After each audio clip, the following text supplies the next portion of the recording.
ತಪಸ್ಸಿಗೆ ನಾನು ಮೆಚ್ಚಿದ್ದೇನೆ.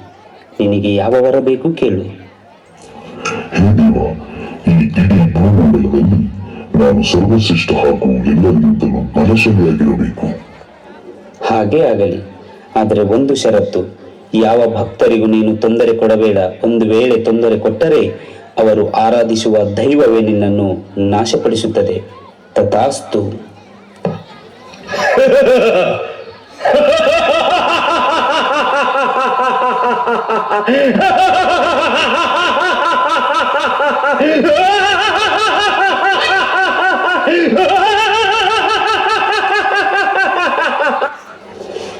ಹೇ, ಸಾಕು ನಿಲ್ಲಿಸು ನಿನ್ನ ಕೃತ್ಯವನ್ನು.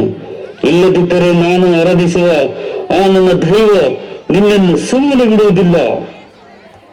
ದೈವ? ಯಾವ ದೈವ? ಕರಿಯ ನಿನ್ನ ದೈವವನ್ನು ನಾನು ನೋಡಿಬಿಡುತ್ತೇನೆ. ಇವತ್ತೇ ನಿನ್ನ ದೈವದ ಅಂತ್ಯ, ಅದು ನನ್ನಿಂದಲೇ. ಕರಿ ನಿನ್ನ ದೈವವನ್ನು.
वराहरूपं दैववरीतं वरा